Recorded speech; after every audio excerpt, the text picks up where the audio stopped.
Good evening. I would like to talk this evening about heroes. Heroes have been a part of our culture and cultures around the world for almost all of history.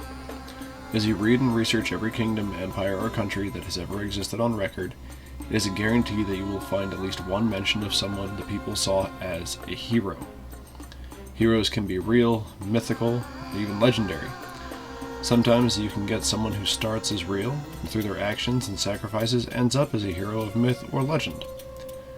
One thing that began as unique to the Western world, specifically America, around the 1930s, but took off and evolved into a culture all of its own over the decades, is the birth and inspiration of the superhero. From what I can tell, superheroes in the beginning were widely used as propaganda during wartime.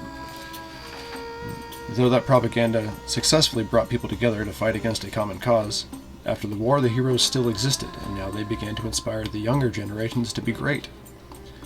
The heroes became a symbol for all things good. Some became symbols of what their country stood for. As Christopher Reeves, the only true Superman, once said, "I stand for truth, justice, in the American way." Other heroes became symbols for nations, such as Captain America, Captain Maple, and Sasquatch. There are plenty of other superheroes that inspire the citizens of their designated nations. I'm sure that all of you have heard of many more than I have. As the concept of superheroes evolved and changed throughout the shifting cultures and customs of each decade, we began to see a very different version of each hero for each generation. We began to see that some heroes fought for certain causes in society instead of fighting for nations on the global scale. The Green Arrow, after a weird stint as an archaeologist with a miner as a sidekick, similar to Bruce Wayne in The Boy Wonder, began to fight for civil rights causes and had the entire Robin Hood mantle bestowed upon the character.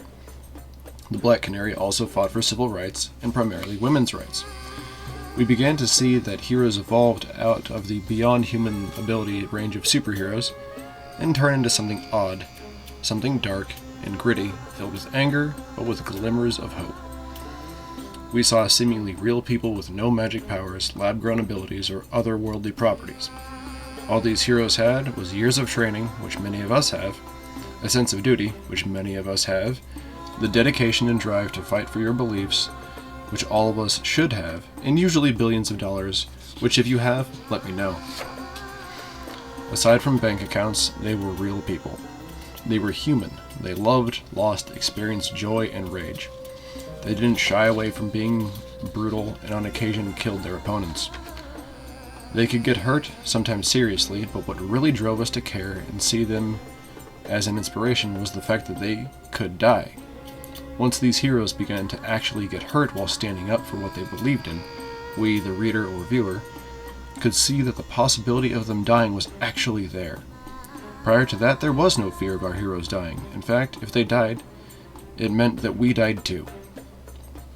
Now, if the hero could die, it brought more of a feeling of sacrifice to the character. They chose to go out every night and potentially die fighting for what they believed in. This became even more impactful when the heroes themselves didn't die, but their faithful, witty sidekicks did, such as the death of Jason Todd. To see the heroes who have stood up for the average person with no regard for their own safety inspire others to do the same is a great thing. But to then see the inspired lose their life and witness the grief and sense of responsibility overcome the hero was an entirely different feeling. You wouldn't blame some readers for forming a sense of fear about standing up for the little guy after things like that. I'm sure the sense of inspiration that first came with these heroes had successfully been smashed and formed into simply fiction.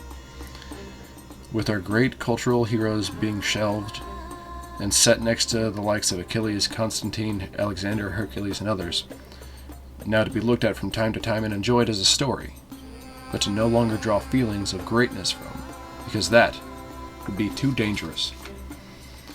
It is at this point where a search for new inspiration came about. If the heroes we loved so much were no longer inspiring, then what was left to draw inspiration from? What was left for us to cling to for hope in the world that many people felt lost or alone in? It left us with the villains. The villains of the stories suddenly became relatable, and many people wanted to indulge in their impulses and create chaos. Some of them did. A fun point that was discovered was that when comparing heroes and villains, the better written and more interesting the villain, the more attractive the hero became to the reader or viewer. The hero is only as good as the villain. If your villain sucks, your hero will too. Though the main point that was discovered was that the heroes are not entirely good people, and that the villains aren't always pure evil. Things are not purely good versus evil, but are primarily gray, and more often than not a mixture of good and evil actions. Life is the same. You can do good things and still be evil, and do evil things but still be good, especially when those actions break with the prominent social and moral codes. For example, lying is a common action that most people do. Whether big or small, for malicious or innocent reasons, you lied and broke the social code or contract. Now, no matter what your reasons were, you are evil. Another example. Many military and police have had to kill someone in the line of duty. Killing is commonly seen as an act of evil in the social contract, but killing to save others is an action that had to be done. According to the good versus evil, you are evil no matter what. What we saw from the new iteration of heroes was that many times, regardless of how good you are, you have to do something bad to do something good. And these heroes then became vigilantes, breaking the law to do what is right. As Nathan Ford of Leverage called it, picking up where the law leaves off. Vigilante justice has come under fire for years, usually for going outside the rule of law in order to achieve the end goals, though there hasn't really been a real-world need for vigilantes until recently. In many of the comics and stories, these vigilantes begin to fight against the corrupt system of their home cities and communities. This fight usually takes them to head-to-head with corrupt politicians, council members, criminal organizations, and corrupt police. More often than not, the vigilante is aided by the only honest cop left in the city, or a law clerk or journalist just trying to get the story out and let people know what is truly going on around them. Back in 2011, I remember watching a documentary called Real Life Superheroes. This film documented people who were putting themselves on the line every other day and night, fighting for what was right, and then turned it into a joke. They showed these costumed men and women handing out water to homeless living in vans around the streets. They highlighted mental issues in some of the heroes and showed footage that made it appear that one group was baiting people into committing crimes so that they could beat them up and pretend that they were doing some good. This documentary took the concept of being a hero and once again smashed it into the ground, and caused anyone who was ever inspired to not try. Now, in a shift away from comics, our real-life heroes, whether they be community leaders, church members, police officers, firemen, EMTs, neighbors, kid detectives, father, mother, family member, soldier, sailor, marine, space marine, etc. Our actual real-life heroes have come under fire. Whoever they are, whatever they did, will not and does not matter to the larger world anymore. Those responsible for reporting the good have become puppets and shills for another cause. This cause, whatever it may be, is determined to destroy any heroes we as a people have ever had. They are seemingly determined to ensure that we are never inspired by anyone other than the people they select and choose for us. They go out of their way to smear anyone who does not fit their ideals, and have now made the search for heroes a search in vain.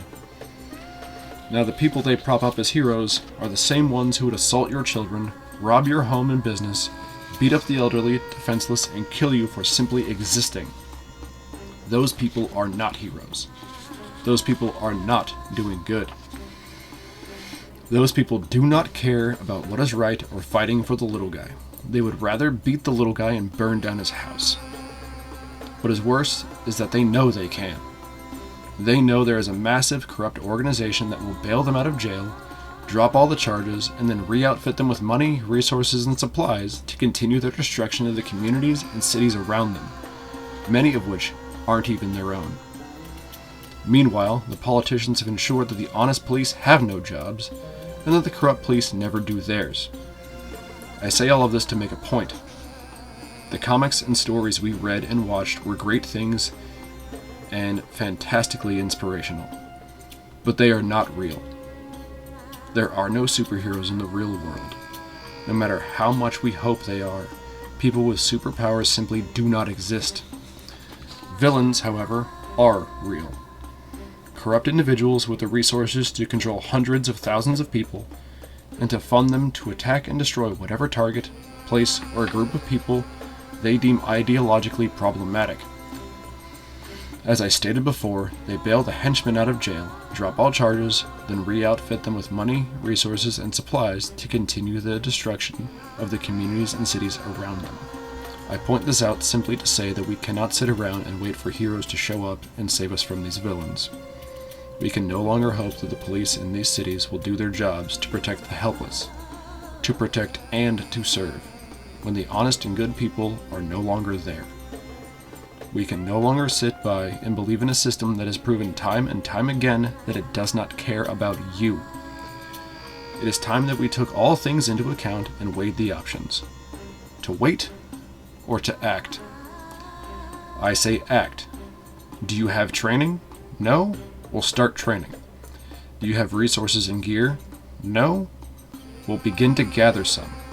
You do not need billions of dollars to protect yourself and those in your community. All you need is the drive, desire, and dedication to fight back. So do it. Fight back. Put on the hood, the grease paint, the boots and gloves.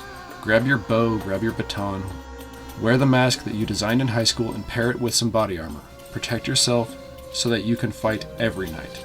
Form a group or go it solo and get out there and reclaim your homes and your cities. No one is going to do it for you. You have to be the heroes that you've always wanted to be. Know that this will come with great sacrifice.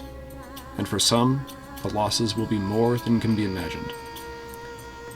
But you need to ask yourself, is it not worth protecting your loved ones in your communities? Is it not worth it to ensure the safety of the cities once again? To ensure that your ideals, morals, and foundations are able to exist in the future? Stop looking out only for yourself and thinking only for the moment. Live knowing that you are doing something great for the future generations.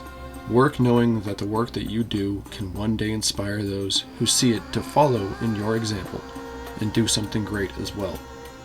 Be the example you saw in the stories. Be the strength that you admired in the hero. Be the hero the world needs, that you need, that everyone around you needs. Be the heroes and know that you do not do this alone.